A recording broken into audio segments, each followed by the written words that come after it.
Hi ಎಲ್ಲರಿಗೂ good morning. ನಾನಿವತ್ತು ಒಂದು ಶ್ರಬ್ ಜಂಗಲ್ಗೆ ಬಂದಿದ್ದೀನಿ. ಅಂದರೆ ಫಾರೆಸ್ಟ್ ಡಿಪಾರ್ಟ್ಮೆಂಟ್ ಅವರೇ ಪ್ಲಾಂಟೇಷನ್ ಮಾಡಿರುವಂತಹ ಒಂದು ನೀಲಗಿರಿ ತೋಪು. ನನ್ನ ಹಿಂದೆ ಕಾಣಿಸ್ತಾ ಇರ್ಬೋದು ನಿಮಗೆ, ಕೆಳಗಡೆ ಕ್ಯಾಮ್ರಾದಲ್ಲಿ ಮುಂದುಗಡೆನೂ ಕಾಣಿಸ್ತದೆ. ಸುತ್ತ ನೀಲಗಿರಿ ಮರಗಳಿದೆ. ಜನ ಜಾಸ್ತಿ ಓಡಾಡದಿರೋಂತಹ ಪ್ಲೇಸು. ಈ ಪ್ಲೇಸಲ್ಲಿ ಸುಮ್ಮನೆ ಹಾಗೆ ಬರ್ಡಿಂಗ್ ಮಾಡ್ತಾ ಎಕ್ಸ್ಪ್ಲೋರ್ ಮಾಡ್ತಾ ಇರಬೇಕಾದ್ರೆ ಒಂದು ಆಶ್ಚರ್ಯದ ಸಂಗತಿ ಕಾಣಿಸ್ತು. ಏನಂತಂದರೆ ಈ ಫಾಕ್ಸ್ ಅಂತ ಏನು ಹೇಳ್ತೀವಿ, ನರಿ, ಕನ್ನಡದಲ್ಲಿ ನರಿ ಅಂತ ಹೇಳ್ತೀವಿ. ಆ ನರಿದು ಒಂದು ಗೂಡು ಅಥವಾ ಗುಹೆ ಅಂತ ಹೇಳ್ಬೋದು. ಅದು ಹೇಗಿರುತ್ತೆ ಅಂತ ಸುಮಾರು ಜನ ನೋಡಿರಲ್ಲ ನಾರ್ಮಲಾಗಿ. ಅದು ಎಲ್ಲಿ ವಾಸ ಮಾಡುತ್ತೆ, ರಾತ್ರಿ ಹೊತ್ತು ಎಲ್ಲಿ ಸ್ಟೇ ಆಗಿರುತ್ತೆ ಅಂತ. ಸೊ ಹಾಗಾಗಿ ಅದನ್ನು ತೋರಿಸೋ ಒಂದು ಪ್ರಯತ್ನ ಮಾಡೋಣ ಅಂತ ಮಾಡ್ತಾಯಿದ್ದೀನಿ. ಇದು ಈ ಶ್ರಬ್ ಜಂಗಲಲ್ಲಿ ಇರುವಂತಹ ಒಂದು ಬಂಡೆಕಲ್ಲು, ದೊಡ್ಡ ಬಂಡೆ. ಸೊ ಸುತ್ತಮುತ್ತ ಸುಮಾರು ಬಂಡೆಗಳಿದೆ, ನೀವು ಇಲ್ಲಿ ನೋಡ್ಬೋದು. ಇಲ್ಲೆಲ್ಲ ಸುತ್ತಮುತ್ತ ಬಂಡೆಗಳು ಕಾಣಿಸ್ತಾ ಇದೆ. ನಾನು ನಿಂತಿರೋದು ಬಂಡೆ ಇರೋ ಪ್ರದೇಶ. ಈ ಕಡೆನೂ ಬಂಡೆ ಇದೆ, ಅಲ್ಲಿ ದೂರದಲ್ಲಿ ಅಲ್ಲೊಂದು ಬಂಡೆ ಇದೆ. ಸೊ ಈ ಬಂಡೆಗಳಲ್ಲಿ ಏನು ಮಾಡುತ್ತೆ, ಇಲ್ಲಿ ನಿಮಗೆ ಬಂಡೆ ಮಧ್ಯದಲ್ಲಿ ಇಲ್ಲೊಂದು ತೂತು ಕಾಣಿಸ್ತಾ ಇರ್ಬೋದು.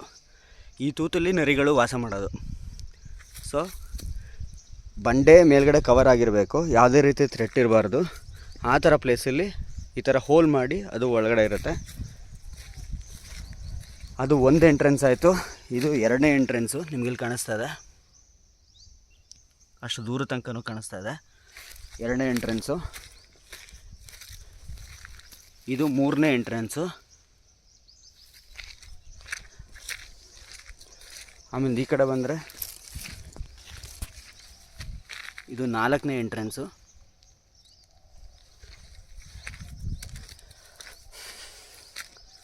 ಇಲ್ಲಿ ಬಂದರೆ ಇದೊಂದು ಚಿಕ್ಕದು, ಐದನೇ ಎಂಟ್ರೆನ್ಸು.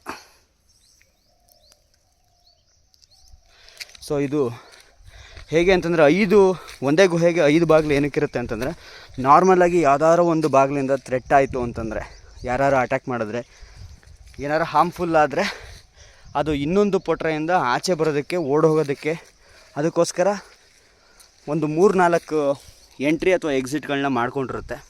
ಇದು ನೋಡ್ತಾ ಇರ್ಬೋದು, ತುಂಬ ದೊಡ್ಡದು ಇದೆ ಪೊಟ್ರೆ.